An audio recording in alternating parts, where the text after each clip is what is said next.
Indian premier ലീഗിൽ Punjab Kings തിരിച്ചടികൾ നേരിടുന്ന ദിവസങ്ങൾ.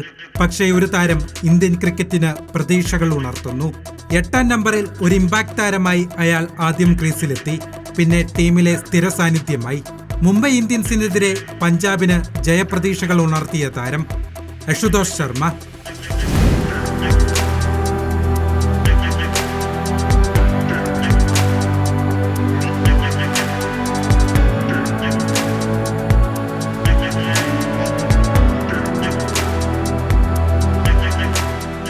ലോകത്തിലെ 1-ാം നമ്പർ ബൗളർ ജസ്പ്രീത് ബുംറയെ അതിർത്തി കടത്തിയ ആ ഒരൊറ്റ സിക്സ്, അത് മതി അയാളിലെ പ്രതിഭയെ മനസ്സിലാക്കാൻ.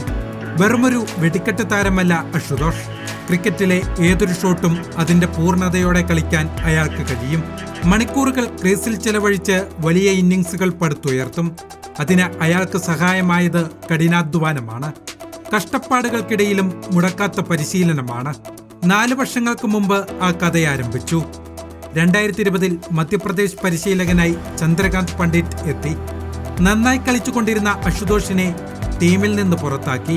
ഇത് അയാളെ കടുത്ത നിരാശയിലേക്ക് തള്ളിവിട്ടു. എന്തുകൊണ്ടാണ് തന്നെ ടീമിൽ നിന്ന് പുറത്താക്കിയത്?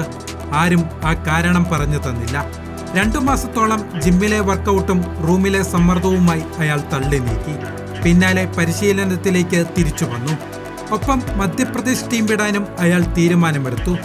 റെയിൽവേസിൽ ജോലി ലഭിച്ചതിനാൽ റെയിൽവേസിന്റെ ടീം ക്രിക്കറ്റ് കളിക്കാൻ അശുതോഷ് തിരഞ്ഞെടുത്തു. ഈ വർഷം സയ്യിദ് മുഷ്താഖ് അലി ട്രോഫി ടൂർണമെന്റിൽ 11 പന്തിൽ അർദ്ധ സെഞ്ചുറി നേടി റെക്കോർഡ് ബുക്കിലേക്ക് അയാൾ നടന്നു കയറി. ഈ പ്രകടനം പഞ്ചാബ് ടീം ബാറ്റിംഗ് പരിശീലകൻ സഞ്ജയ് ബംഗാറിന്റെ ശ്രദ്ധയിൽപ്പെട്ടു. പിന്നാലെ പഞ്ചാബ് കിങ്സിലേക്ക് ക്ഷണം ലഭിച്ചു. തുടർച്ചയായ മത്സരങ്ങളിൽ അശുതോഷ് ബാറ്റിംഗ് വിസ്ഫോടനങ്ങൾ സൃഷ്ടിച്ചു. ഗുജറാത്തും സൺറൈസേഴ്സും അയാളുടെ ബാറ്റിംഗ് കണ്ട് അമ്പരന്നുപോയി. അവസാന നിമിഷം വരെ അയാളുടെ പോരാട്ടത്തിൽ മുംബൈ ഇന്ത്യൻസ് ഭയന്നു വിറച്ചു. പരാജയത്തിലും പഞ്ചാബിന് സന്തോഷിക്കാം. അത്ഭുതങ്ങൾ നടത്താൻ കഴിയുന്ന യുവതാരങ്ങൾ ആ ടീമിലുണ്ട്.